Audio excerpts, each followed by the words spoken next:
Hello et bienvenue dans Histoire d'auto, je m'appelle Vincent Desmond et dans ce podcast je vais à la rencontre de gens qui ont consacré leur vie aux bagnoles. Ils ou elles sont journalistes, photographes, illustrateurs, blogueurs ou encore youtubeurs, ils ont un point commun, de l'essence coule dans leurs veines. Épisode après épisode, ils nous raconteront leur parcours, leurs goûts, leurs aventures motorisées, en un mot, leurs histoires d'auto.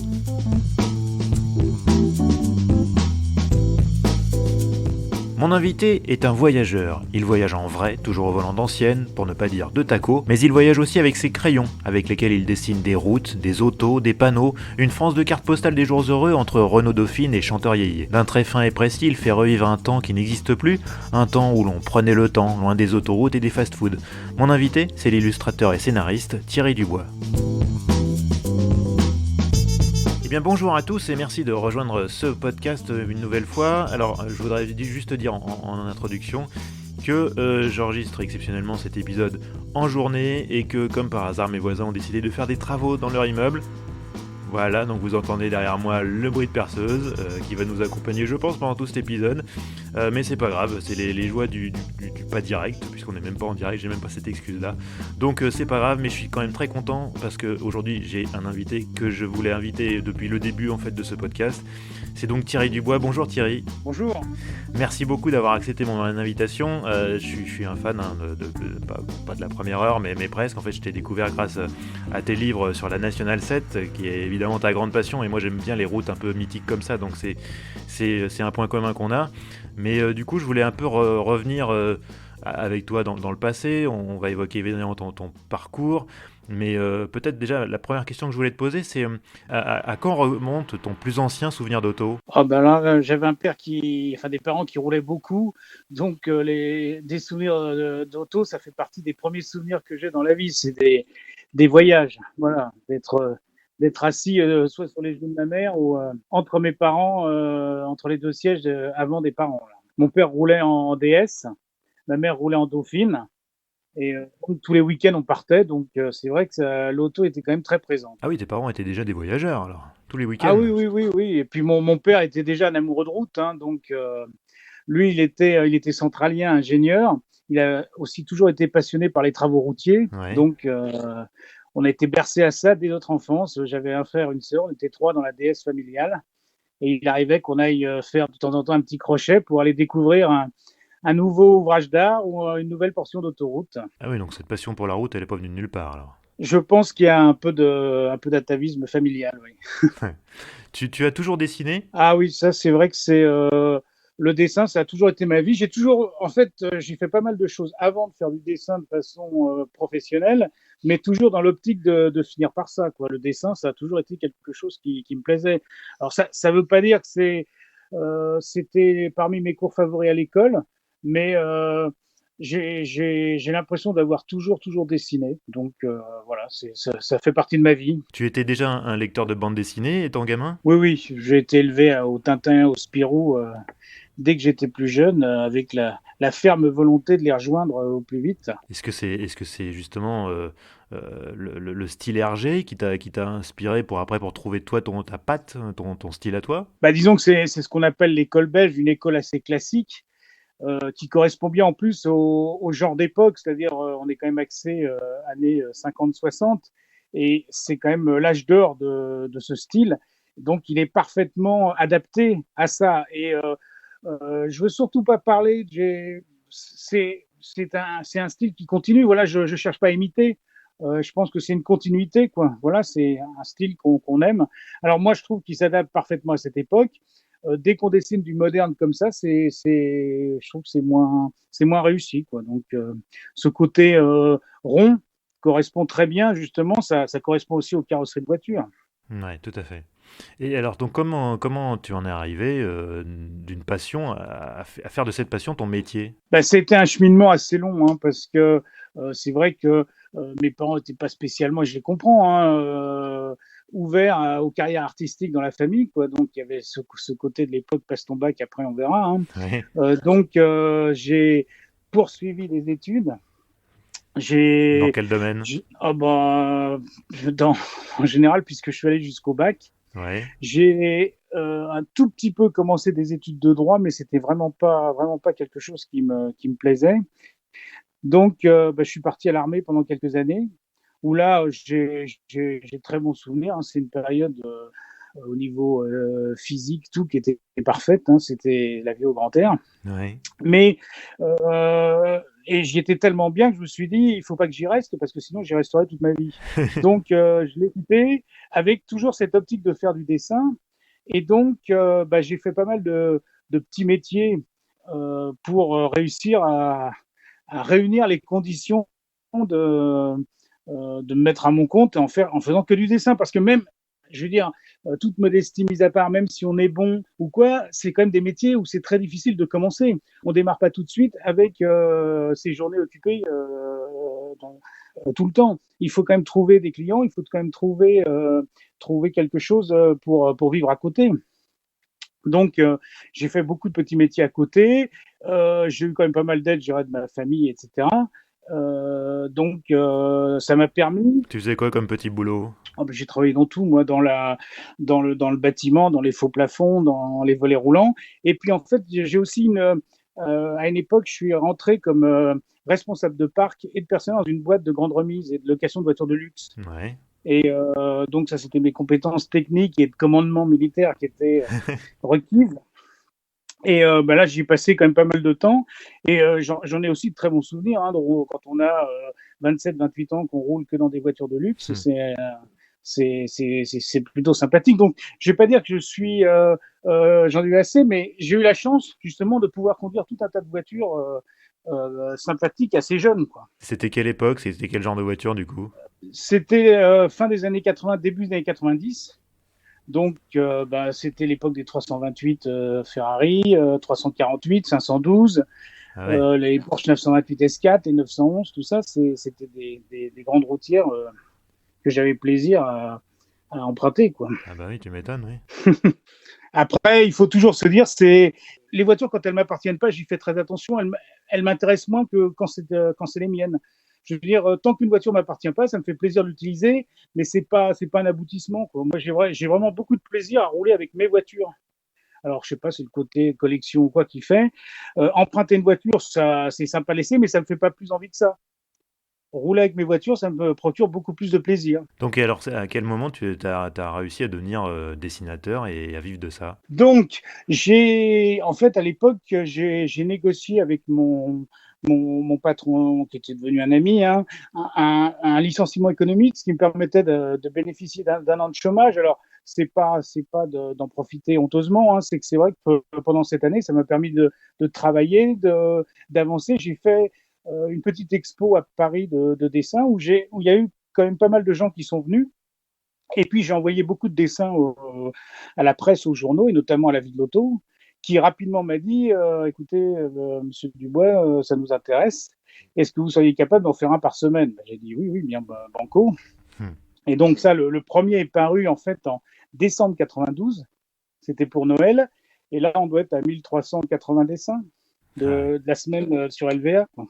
Et alors, les albums, vraiment les livres, c'est arrivé plus tard du coup? Oui, oui, alors la BD, c'était aussi, bon, moi j'étais du coup beaucoup dessinateur en presse, en illustration, en choses comme ça. La BD, c'était toujours un projet, c'était toujours une envie.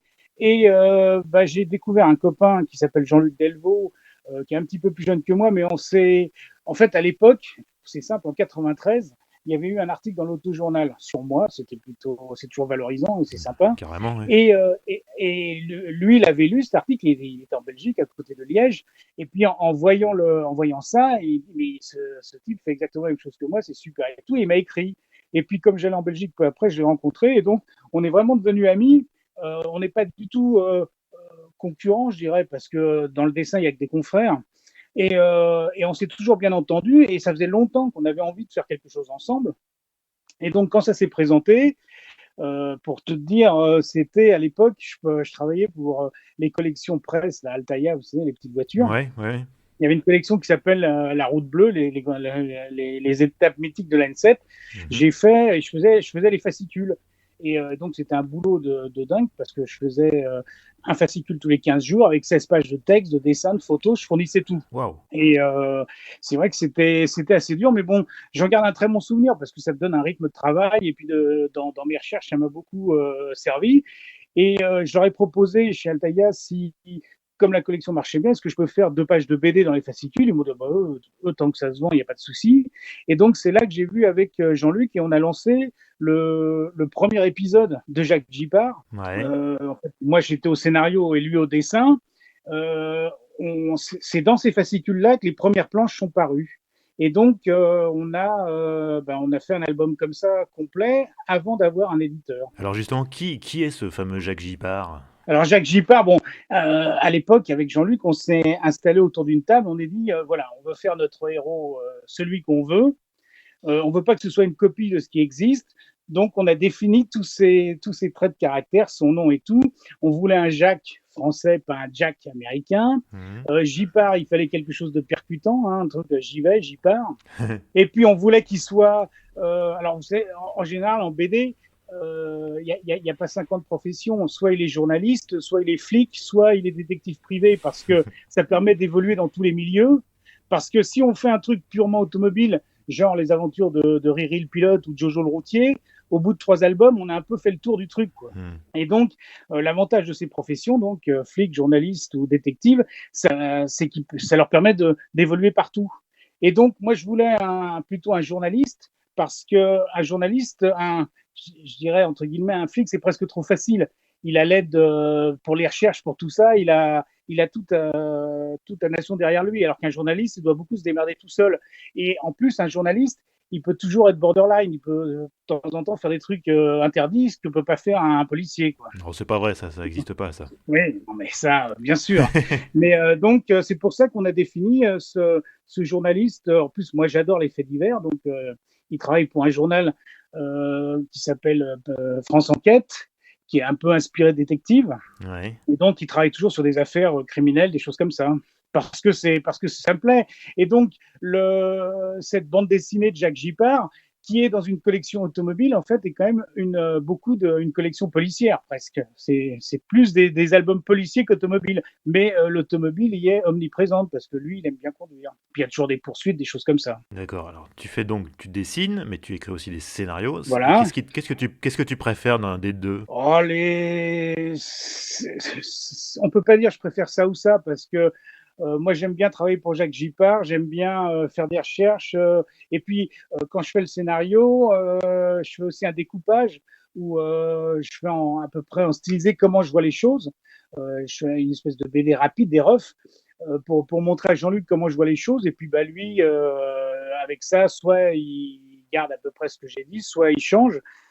Pour sa patte, mais comme j'ai quand même un regard de dessinateur, pour lui, comme il dit, c'est beaucoup plus facile, quoi, parce que il n'y a pas ce côté où le scénariste demande parfois des trucs qui est quasiment impossible à rendre en 1 ou 2 cases. Alors tu as lancé avec Jérôme Phalippot une nouvelle série de BD qui s'intitule Le Merlu. Oui. Est-ce que tu peux nous en parler? Alors le Merlu, mon envie au départ, c'était de faire c'est de faire une saga sur le transport routier à travers le XXe siècle. C'est vrai que j'aime beaucoup les camions, les choses comme ça.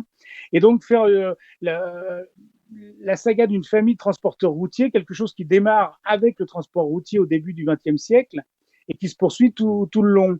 Le problème, c'est que si on commence au XIXe siècle avec les premiers rouliers, les premiers transports, avant de trouver du lectorat, hormis les quelques spécialistes poids lourds, ça va être plutôt difficile. Oui. C'est pour ça qu'on a démarré en 1940 avec un album, je dirais, semi-guerrier, plus d'actualité, qui se situe en fait au milieu de la saga. Et puis cet album, au début, il devait y en avoir qu'un, puis en fait, il suffit 2, puis en fait 3 pour la Seconde Guerre mondiale. Et donc, ça devient un truc à part entière. Et si ça marche, ce dont on ne doute pas, vu les ventes du premier album, on fera toute une saga complète. On reprendra la famille plus avant et plus après, quoi. Mais là, on était en 2020 pour ce premier album. Ça faisait pile 80 ans après 1940, puisque l'action démarre en 1940, en pleine débâcle française. Et donc, en plus, c'est une période qu'on connaît pas bien en France, parce que l'année 40, ça a été une année maudite.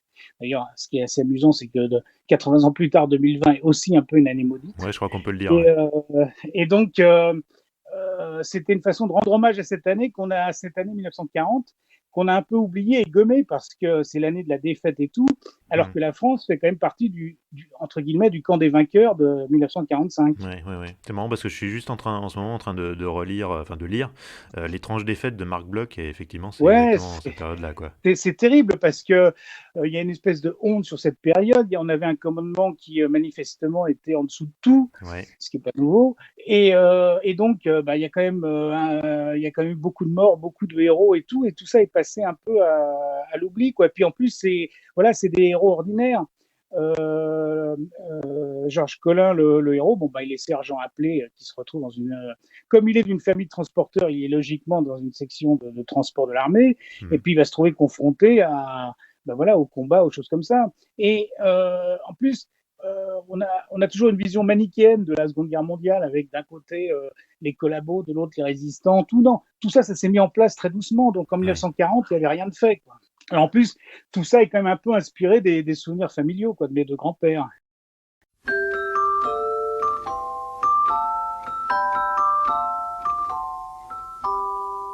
De toutes les routes de France, d'Europe, celle que je préfère, c'est celle qui conduit en auto ou en autostop vers les rivages du Midi. National 7. Tu as consacré beaucoup de temps et d'ouvrages à la fameuse National 7. J'imagine que pour toi, c'est des souvenirs d'enfance. Qu'est-ce qui te fascine dans cette route? Alors, la National 7, alors, bon, il y a quelques souvenirs d'enfance, mais globalement, les souvenirs d'enfance, c'est ceux qu'on a tous de voyages en voiture d'enfance, c'est-à-dire qu'il faisait chaud et qu'on était pressé d'arriver. Ouais. J'étais quand même beaucoup moins sensible à ce que je voyais autour qu'aujourd'hui, quoi. Donc, la National 7, c'est un mythe. Et c'est vrai que bon, bah, on peut remercier Charles Trenet. Alors, c'est bateau de dire ça, mais la chanson de Charles Trenet, elle a vraiment gravé le mythe dans le marbre. Ouais, ouais. Et c'est un mythe qui correspond à une espèce de temps oublié, de bonheur perdu. Et globalement, la National 7, c'est le symbole des vacances des 30 Glorieuses. Alors, les 30 Glorieuses, c'est une période qui fait rêver aujourd'hui, hein, parce que bah, c'était le plein emploi, des lendemains qui chantent. Aujourd'hui, Mhm. on a un présent qui est pas drôle, un futur qui est totalement incertain, donc ce passé est quand même très confortable. Et Ouais. c'est pour ça qu'aujourd'hui, le vintage est tellement à la mode, et la National 7, elle canalise beaucoup de cette tendance vintage et de ses souvenirs, parce qu'en plus, la National 7, elle traverse toute la France, du nord au sud, et il y a toute l'histoire de France qui est passée au moins une fois ou deux par la National 7. Ce que je dis souvent, il y a 2000 ans d'histoire et puis il y a 30 ans d'âge d'or quand c'était la route des vacances. Alors, qu'est-ce qui reste aujourd'hui justement de cette grande époque de la National 7? Ben, on pourrait dire qu'il reste pas grand-chose, si ce n'est que la route, elle est toujours là. Alors, on la regarde pas avec les mêmes yeux quand on s'intéresse au sujet et quand on la prend pour aller travailler ou pour éviter de payer le péage. Globalement, moi, j'ai quand même tendance à toujours regarder au-delà de ce que je vois devant moi. Parce que bah, c'est plein de souvenirs, c'est plein de choses que j'ai étudiées, apprises et tout. Et donc, j'ai toujours un regard, je dirais oui, au-delà, de la voir plus comme elle était que comme elle est réellement. Il y a toujours des photographes qui ont l'idée du siècle en disant je vais faire un album des vestiges de la N7 avec en donnant un côté trash. Comme Hmm. par hasard, c'est des trucs qui se vendent pas. C'est pas ça que les gens veulent. Les gens, ils veulent du rêve, ils veulent savoir comment c'était, comment ça vivait. Et c'est ce que j'essaie de restituer. Alors que ce soit en BD ou dans les livres plus, je dirais entre guillemets, plus sérieux sur la National 7 avec plus de textes et d'histoire. Alors du coup, est-ce que ça vaut encore le coup aujourd'hui de faire, comme on dit, la National 7, ou est-ce que voilà, il n'y a plus rien à voir à circuler? Ah non, non, il y a plein de choses à voir. Tous les kilomètres, il y a un truc à voir. Ce que je dis souvent, ne partez pas, je dirais, le nez à l'aventure parce que vous allez être déçus. Achetez un des nombreux ouvrages qui existent sur le sujet, jetez un petit coup d'œil, faites-vous un petit roadbook en disant tiens, il faut que je vois ça, il faut que je vois ça, et vous le trouverez. Voilà. Si vous y allez sans chercher, vous trouverez des trucs, mais vous serez déçus. Si vous étudiez un tout petit peu la question, ce sera que du bonheur. Alors justement, est-ce qu'il y a des coins de la National 7 que tu préfères? Alors, mon coin favori, c'est simple, hein, c'est le massif de l'Esterel. Alors, le massif de l'Esterel, c'est quand on croyait que tout était fini, c'est-à-dire que c'est après Fréjus, c'est entre Fréjus et Cannes. Et puis là, en fait, on s'éloignait de la mer, on montait un espèce de massif de roches rouges qui est très joli, l'Esterel, on monte à peu près à 500 mètres d'altitude, mais il y a 35 km où il y avait un seul carrefour et 180 virages. Donc, c'était un passage obligé. Et d'ailleurs, c'est pas un hasard, c'est la première partie de la Nationale 7 qui a été doublée par une autoroute, dès 1960. Et donc, il y a 50 ans, il y a 60 ans, pardon. Et donc, cette partie-là, elle est restée très, très authentique. Et puis, comme elle est quand même pas pratique, puisque si on la prend, il faut qu'on se tape 32 km d'Esterel, il y a peu de gens qui la prennent aujourd'hui et elle est restée presque comme avant, quoi. En plus, on est quand même au bord de la Méditerranée, il fait beau. Ouais. C'est une ambiance que j'aime beaucoup, quoi. Alors j'ai une question d'un internaute, parce que alors sachez, cher auditeur, que vous pouvez poser des questions à nos invités. Il suffit juste de s'abonner au compte Twitter ou à la page Facebook. J'annonce en général l'invité quelques jours avant, et du coup comme ça vous pouvez l'interroger. Donc là j'ai une question Twitter pour toi Thierry, d'un internaute qui se surnomme Ouvert Grave.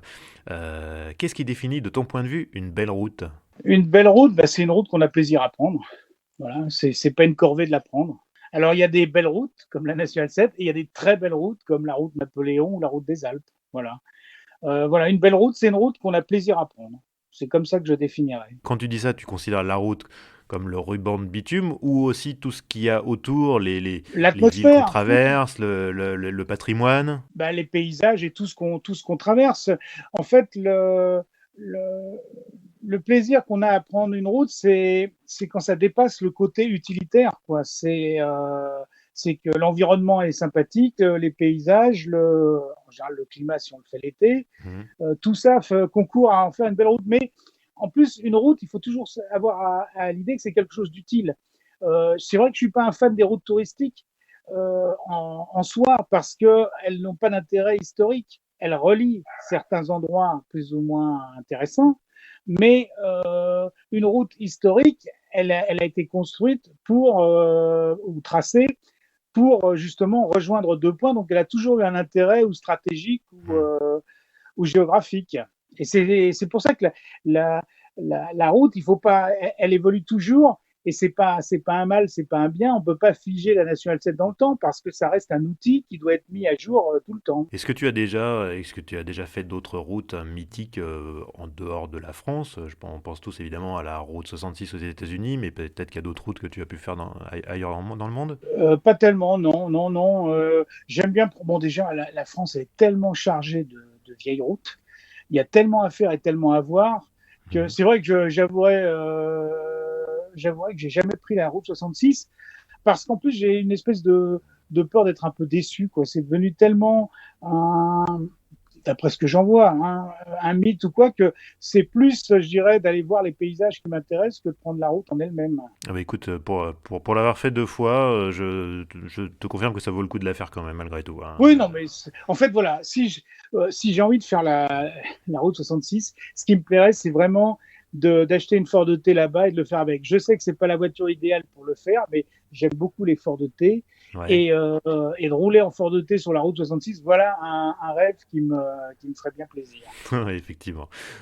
Justement, à propos le parallèle qu'on peut faire entre ces deux routes mythiques, la route 66 et la Nationale 7, d'ailleurs, est-ce qu'il y a un parallèle qu'on peut faire? Je pense que oui, mais sur la route 66, il y a eu un véritable phénomène de renouveau, un intérêt pour sa préservation qui est né en gros très vite après qu'elle ait disparu des cartes. Est-ce qu'il y a eu le même mouvement sur la Nationale 7 en France? Le mouvement, il est né il y a à peu près une quinzaine d'années, un mouvement similaire, et puis il se prolonge tout le temps, avec ce côté qui est quand même très différent. C'est que la route 66, en fait, elle a eu une période active très courte, de l'ordre d'une quarantaine d'années, parce qu'elle a été très vite doublée par une autoroute. Et donc, il y a ensuite les centres d'intérêt sont très distants. Parce que Ouais. tous les 200-300 km, donc c'est quand même très long, elle fait 3500 km. Évidemment, il est plus sympa de se balader en Arizona qu'à la sortie de Chicago. Mais la Nationale 7, c'est très différent parce qu'elle a 2000 ans d'existence. Ouais. Du patrimoine, il y en a partout, les Romains l'ont emprunté. Dès qu'on creuse la Nationale 7, on va trouver de tout. Chaque village, il faut se dire que chaque village qu'on a traversé, tous les rois de France y sont passés. Donc, il y a de l'histoire beaucoup plus riche au-delà de la route. Et donc, la vision est très différente, je pense. En plus, c'est simple, tous les 2-3 kilomètres, il y a un événement historique qui a eu lieu sur la Nationale 7. Donc, il y a de quoi faire, quoi. Alors Thierry, quelle a été ta première voiture? Alors, ma première voiture, c'était une Renault 4 fourgonnette, une Renault 4 F4. Là, enfin, à Ouais. l'époque, il y avait pas de F6, mais c'était ma première voiture. C'était une vieille camionnette de l'entreprise de mon père que j'avais récupérée. Et donc, j'avais travaillé l'été de mes 18 ans en atelier pour assembler les sous pour l'acheter. Et donc, ça a été ma première voiture avec laquelle j'ai pas mal roulé, bien que je l'ai pas gardée très longtemps. Mais voilà, c'est le plaisir de la première voiture, de la liberté qu'on ressent avec sa première voiture. Ouais, et dans toutes les voitures que tu as possédées, celle qui t'a laissé le meilleur souvenir, c'est laquelle? Toutes m'ont laissé de bons souvenirs. J'ai pas de mauvais souvenirs parce que j'ai jamais eu d'accident très grave. Cette camionnette, cette Renault 4, elle a été remplacée 1 an et demi plus tard par une Triumph Spitfire, Ouais, avec laquelle j'ai beaucoup, beaucoup plus roulé parce que ça a été ma voiture de tous les jours pendant 12 ans. ouais, Et sympa. j'ai fait avec cette voiture, même quand j'étais militaire, hein, j'allais en Allemagne avec, Wow. j'ai fait 240 000 kilomètres avec cette voiture. Waouh! Donc, alors, 3 moteurs, 3 boîtes de vitesse, Ouais, hein, j'allais c'est une dire, voiture parce que je que connais c'est pas par une cœur. voiture qui est réputée pour sa fiabilité exceptionnelle, donc 240 000 km, ouais, c'est pas mal. Oui, oui. Et donc, 3 moteurs, 3 boîtes de vitesse. Et puis, récemment, je viens de la ressortir parce que je l'ai toujours. Elle était au fond d'une grange à la campagne. Et parce que mes fils, qui ont maintenant l'âge que j'avais quand je l'ai acquis, se disent, nous, on aimerait bien rouler avec. Donc, je pense qu'on va la restaurer entièrement pour eux, quoi. Parce que c'est vrai que la Speed, bon, pour tout dire, c'est une voiture de jeunes, donc c'est pas la peine de rouler avec. Moi, c'est simple, j'ai arrêté de rouler avec quand j'avais 33 ans, et donc je trouve que c'est entre 20 et 33 qu'on prend du plaisir à rouler en speed, c'est pas à 55 ou 60. Donc, je trouve que c'est une voiture idéale pour un jeune, pas pour un amateur de vieilles voitures, hein. Ouais, bien sûr. Tes voitures, tu les bricoles toi-même? Comment tu vis ta passion au quotidien? Alors, déjà, moi, j'aime bien les voitures. Alors, j'ai pas de voiture très, très glorieuse. Moi, j'aime les voitures qui roulent, les voitures simples, les voitures populaires, pour tout dire, parce que c'est toujours des voitures fiables. C'est toujours des voitures où on trouve des pièces. Donc, c'est pas des voitures à ennui. C'est pas des voitures exclusives. Et puis en plus, en général, c'est des berlines, des choses comme ça, donc on peut toujours mettre des bagages. Elles sont pratiques à utiliser et on prend toujours beaucoup de plaisir. Alors, je suis pas mécanicien à la base. J'ai beaucoup appris sur le bord des routes en réparant mes voitures. Maintenant, après, oui, j'ai des copains mécanos, j'ai des garagistes amis, j'ai un réseau, surtout le long de la National 7, au cas Ouais. où. Sur ça, je dois reconnaître qu'en 25 ans d'utilisation de la N7, je suis jamais resté en rade au milieu Hmm. de devoir abandonner ma voiture. Alors bon, ça peut être une Ami 6, une 404, donc c'est des voitures qui sont quand même pas spécialement fragiles. Je suis déjà arrivé in extremis, je suis déjà tombé en panne pile au départ, mais sur la route. Alors maintenant, je veux dire, la National 7, c'est un peu mon jardin, donc j'ai la chance de connaître du monde partout. Donc j'ai plus du tout d'angoisse, parce qu'au pire, je peux la laisser chez quelqu'un ou m'arrêter quelque part. Hmm. Mais c'est vrai qu'il y a 20 ans, quand je m'embarquais pour descendre à Grasse, hein, on a une maison de famille à Grasse, qui fait que c'est pour ça que je faisais quand même quelques Ouais. allers-retours. Il y avait j'irais passer Moulins, c'était le point de non-retour comme pour les avions où là je connaissais plus personne. Si j'avais une panne, j'étais perdu dans le centre de la France, quoi. Après, aujourd'hui, on a les portables, on a les assistants, c'est très différent de rouler en ancienne, Ouais. c'est facile, c'est beaucoup moins stressant et ça me surprend d'autant plus que les gens ont tellement peur aujourd'hui de rouler en ancienne parce que on a toujours une bonne raison de ne pas prendre son ancienne, hein. On n'a pas le temps, on a peur de tomber en panne, on Ouais. a autre chose à faire. En fait, il est très facile de se trouver des raisons de ne pas rouler en ancienne. Et alors, c'est un tel plaisir de rouler avec, c'est pour ça que j'essaie de le faire au maximum. Est-ce qu'il y a une époque de l'histoire de l'automobile pour laquelle tu as plus d'affection? Alors, comme tous les collectionneurs, on démarre toujours un peu avec les voitures de son enfance, hein. Ouais. C'était le cas avec. Alors, moi, mon père roulait en DS. On était 3 enfants, on était bien sûr tous malades parce qu'il roulait comme un dingue. Et donc, je voulais pas imposer la DS à mes enfants. Et il y avait une voiture qui, à l'époque, nous faisait rêver parce qu'on n'y était pas malade, c'est la 404. Donc, c'est pour ça que j'ai pris une 404 et enfin, j'en ai deux même. Et je roule en 404 parce qu'en plus, c'est une voiture sans histoire, costaud, surdimensionné. Il y a pas de souci, quoi. Donc, on démarre en général plus avec les voitures de son enfance. Après, on va chercher, je dirais, la décennie d'avant. Et puis, plus on vieillit, plus on s'intéresse à l'automobile en général. Et moi, j'ai une affection particulière, et pas seulement pour l'automobile, pour les années 1920. Oui. Parce que les années 20, c'est des années qui sont bien sûr un peu oubliées aujourd'hui. Les années folles. Mais voilà, les années folles, parce qu'on sortait d'une guerre effroyable Mm. et les gens avaient une soif de vie, de plaisir, de choses comme ça. Et donc, que ce soit au niveau artistique, architectural ou automobile, c'est des années vraiment intéressantes, quoi. Parce que les années 30 qui arrivent juste après sont un peu plus plombées, quoi. On est je dirais dans la montée, enfin je vais pas tomber dans les symboles un peu idiots, mais les montées des dictatures. Et pour moi, les années 30, c'est je dirais, l'intérieur art déco de mes grands-parents quand j'étais petit. C'était sombre, c'était pas joyeux, quoi. Alors que j'ai le sentiment, alors il est certainement dévoyé, que les années 20 étaient beaucoup plus souriantes et plaisantes. Hein. C'est le jazz, c'est tout ça. Ouais. Alors j'ai une autre question de l'internaute Ouvert Grave. Les autopopulaires d'aujourd'hui seront les Youngtimers de demain. Ne méritent-elles pas une plus grande place dans la bande dessinée? Les voitures d'aujourd'hui, en toute franchise, elles ont aucun intérêt. Enfin, pour moi, c'est des voitures qui sont faites pour se déplacer. Elles sont pas du tout pensées de la même façon. Regarde, on n'achète plus sa voiture, on la loue. C'est plus un but dans la vie. Ce que représentait une voiture dans les années 50 pour une famille, c'était quelque chose. Aujourd'hui, bon, alors j'ai pas, alors non, j'ai pas d'affection particulière pour les voitures d'aujourd'hui. Je les vois, ce seront certainement les Youngtimers de demain, mais déjà elles sont très difficiles pour la maintenance. Plus les voitures sont modernes, plus elles seront difficiles à maintenir en bonnes conditions historiquement, quoi. Enfin dans le monde de la collection. Donc il y a quand même une césure. Le XXe siècle restera le siècle de l'automobile. Après, c'est autre chose. L'automobile triomphante, c'est le XXe siècle. Je pense que ça restera le grand symbole de ce siècle-là.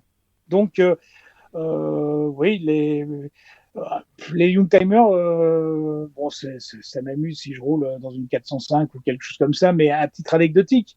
Mais voilà, j'y trouve pas de plaisir. En plus, quand je parle de la National 7, je dis toujours faire la National 7, c'est sympa. La faire en vieille voiture, c'est remonter le temps. C'est de la faire dans les mêmes conditions qu'à l'époque, quand vous le faites en 4 chevaux. Si vous le faites en R16, déjà une R16, elle prenait l'autoroute parce que l'autoroute était déjà là. C'est très différent. Alors, ce qui est marrant, c'est que j'ai commencé à faire la National 7 en voiture moderne. Oui. Enfin, je dirais que maintenant, c'est des Youngtimers. Mais après, je l'ai faite en voiture ancienne, c'était une Ami 6, souvent. Et après, je l'ai faite avec des copains. Donc là, les conditions étaient encore meilleures. C'est que je roulais sur la N7 en même temps que d'autres voitures anciennes. Donc le paysage était sympa. Et puis la consécration, ça a été quand on a créé des embouteillages comme la Palisse ou quoi, où là, on a toute la route avec une circulation dans les deux sens d'époque.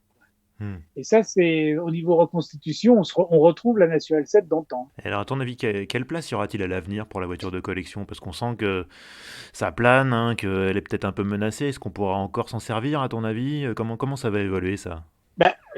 Déjà, il faut toujours vivre au moment présent, quoi. Tant qu'on peut s'en servir, utilisez-la. Les gens qui disent je ne vais pas acheter une voiture parce que dans 20 ans, on ne pourra plus s'en servir, c'est idiot. C'est idiot parce que dans 20 ans, on n'aura peut-être déjà plus envie physiquement de s'en servir. Mais donc, tout ce qui est pris est bon à prendre. Et donc, il faut rouler. C'est pas la peine de faire des suppositions. Il n'y a personne aujourd'hui qui peut dire de quoi sera fait demain. Et donc, c'est pas la peur du lendemain qui doit nous empêcher de rouler aujourd'hui, quoi. Et tout ce qu'on peut faire, tout ce qu'on peut rouler, il faut continuer, voilà, sans état d'âme. Et se dire, c'est peut-être que demain je pourrais plus. Il y a l'époque où on pouvait prendre les voies sur berge sur Paris. C'est vrai qu'on avait une vision magnifique quand on roulait le soir sur la Seine. Bon, on l'a plus aujourd'hui. Ça a changé. Ça n'empêche pas de faire d'autres choses, quoi. Voilà.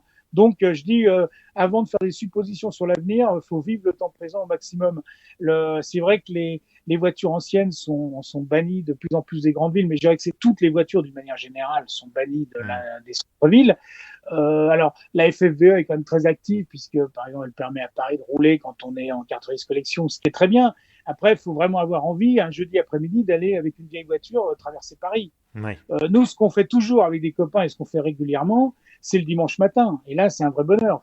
Aller à Paris le dimanche matin, souvent on le fait en Ford T, en choses comme ça, c'est se balader, il n'y a personne. Après, on se fait un petit pique-nique, un petit frichti, on va à Montmartre, on fait tout ce qu'on veut, c'est fabuleux. Et c'est beaucoup plus sympa, effectivement, que de le faire dans la semaine. Alors, tu sais que chaque épisode, je le conclus avec des questions rituelles. Oui. Et la première, je suppose que si tu aimes acheter des voitures, tu regardes forcément des sites d'annonces. Et quelle est ta dernière recherche sur les sites d'annonces bien connus? Mes dernières recherches, souvent des Ford. Décidément. Mais Ford, il faut voir que c'est quand même une marque exceptionnelle. C'est une marque, c'est quand même c'est la mère de toutes les marques actuelles. La Ford T, c'est quand même la voiture qui est à la base de toutes les constructions automobiles d'aujourd'hui. Ouais. Après, je dis toujours, vous voulez faire la National 7 sans problème, bah, vous prenez une Peugeot, une Ford. Voilà, c'est des voitures fiables, sans histoire. Donc, je regarde toujours les annonces de Ford parce que j'aime bien les Ford vedettes, les Ford américaines. Quand vous avez Ford en Europe, c'est un petit peu d'Amérique, comme Opel avec General Motors. C'est toujours un peu de design américain en Europe, quoi. C'est pour ça que j'aime bien. Voilà. Sinon, je regarde, oui, non, c'est souvent des Ford, voilà. Le plus souvent. Ton meilleur souvenir de road trip, j'imagine que du coup c'est sur la National 7. Mes meilleurs souvenirs, le meilleur souvenir de road trip, là, bon, on va revenir là-dessus, c'est un aller-retour en Ford T jusqu'au Sainte-Marie-de-la-Mer, là, avec 5 Ford T. Et c'était au mois de mars. C'est vrai que c'est un excellent souvenir, quoi. On avait mis 3 jours pour descendre et 2 jours pour remonter. Et c'est vrai que c'était super. C'était fabuleux. C'était une des premières fois où, en fait, je faisais rouler le Speedster. Le Speedster, en fait, c'est une voiture qui est très légère. On enlève toute la carrosserie, on a le minimum automobile et ça roule très bien, quoi, Ouais. pour une voiture des années 20. Et donc, c'est ça. C'est un des meilleurs souvenirs, oui, c'est ce voyage-là. Mais alors c'est comment à conduire une Ford T? Moi j'ai jamais conduit des voitures vieilles comme ça. Ça doit être complètement étranger pour quelqu'un qui est habitué à des voitures, on va dire pas forcément modernes, mais récentes en tout cas. Bon, déjà, le système de conduite des Ford T n'a rien à voir avec celui d'aujourd'hui, puisqu'en fait, on a l'accélérateur au volant, on change de vitesse avec le pied gauche sur une pédale, la marche arrière est sur une pédale, il y a un frein sur la transmission et il y a un levier qui d'abord débraye, ensuite freine les roues arrière. Il n'y a pas de frein à l'avant. Voilà pour résumer. Donc, ça demande une petite gymnastique intellectuelle au début. Après, on s'habitue très vite. La simple chose de rouler aujourd'hui en Ford T, c'est de toujours anticiper parce que c'est vrai que on n'a pas du tout un freinage comme aujourd'hui. Donc, il faut toujours regarder 50 mètres au loin, de voir ce qui se passe. Bon, après, ça roule quand même pas très vite, hein. Mais souvent, j'explique aux gens de rouler en Ford T aujourd'hui, c'est comme si on vous passait un film d'auto-école où il y a que des embûches. Parce que tout devient embûche. Quand je dis que vous regardez à 50 mètres, si on voit un monsieur qui s'apprête à traverser, il faut réfléchir tout de suite à ce qu'il va faire. Parce que s'il se met à traverser quand on arrive, on n'arrivera pas à s'arrêter. Oula. Donc, il faut vraiment anticiper, quoi. Mais après, on s'habitue, hein, c'est une autre époque de l'automobile, c'est beaucoup plus empirique, c'est ultra simple. Il y a du jeu partout, dans la direction, dans des choses comme ça, mais ça fait partie de la voiture et on s'habitue très vite. La preuve, hein, c'est que j'ai plein de copains qui n'étaient pas du tout branchés sur ces voitures-là, qui en ont acheté ou reconstruites juste pour le plaisir de rouler avec, parce que c'est un vrai plaisir. Alors faut vraiment retourner à l'auto-école en fait pour conduire une caisse comme ça. Il y a un peu de ça. Mais bon, la Ford T, c'est déjà une voiture américaine avant la lettre, hein, puisqu'elle a un gros moteur. Tout est surdimensionné, ça roule tout seul sur le couple, donc ça roule très bien. On n'a pas de vitesse à changer. C'est vraiment une voiture sympathique, enfin, bien agréable aujourd'hui. Juste pour avoir un ordre d'idée, ton Speedster, qui est donc un peu la GTI de la Ford T, ça monte à combien? Ouais, aujourd'hui, ça tourne entre 20 et 25 000 euros, ce qui n'est pas non plus Non, énorme. je parlais en vitesse. Ah oui, pardon. Le Speedster, alors j'ai en plus un pont à 2 rapports, donc il monte à peu près un peu plus de 90 km/h. Ah ouais, quand même. Un peu spectaculaire, oui. Ouais, ça, on Oui. doit pas faire le fier à 90 là-dedans. Quand on est passager, moins que quand on est conducteur, sûrement. Mais une Ford T normale, déjà, ça roule à 65-70. Ah ouais, on n'imagine pas, hein. C'est un gros moteur, hein. Ça fait 2,9 litres une Ford T. C'est un gros moteur qui tourne doucement, c'est sur le couple et ça roule tout seul. D'accord, un bon camion quoi. Oui. Bon alors, ton garage idéal sans limite de budget, avec 4 voitures, il n'y a peut-être pas 4 Ford T quand même? Non. Alors, déjà, pour moi, le mythe absolu, c'est la Lamborghini Miura. Ah, c'est très moderne ça par rapport à une Ford T. Ouais, mais ça reste, c'est le mythe absolu. Voilà, Bah c'est oui, vraiment la voiture qui a marqué mon enfance. ouais, c'est tellement beau. Euh, voilà, et puis il y a pas eu d'équivalent. Faut voir, c'est une voiture qui est un mythe alors qu'elle n'a pas fait de compétition. C'est Mm. fabuleux. Une Miura, le dessin est magique. J'ai eu bien sûr une miniature quand j'étais petit et ça m'a marqué à vie. Ouais. Donc pour moi, la Miura, c'est pour moi la GT idéale. Après, je dirais les Ferrari 250 GT, là, les Tours de France. Ouais. Pas les GTO, j'aime bien les Tours de France avec leurs phares verticaux, quoi, ça, parce que je trouve que c'est une berlinette magnifique, quoi. En plus, Ouais. avec ce 12 cylindres et tout. Euh, J'irai ensuite une traction avant coupé, voilà, qui est Ouais. un dessin magnifique que j'aime beaucoup. Et puis, s'il y en avait quatre, ce serait une Hispano Suiza, voilà. Parce que Oh. l'Hispano Suiza, c'est aussi la voiture absolue. C'est une marque qui est peu connue, qui est un peu oubliée parce que après, elle s'est beaucoup plus spécialisée dans l'aviation. Ouais. Mais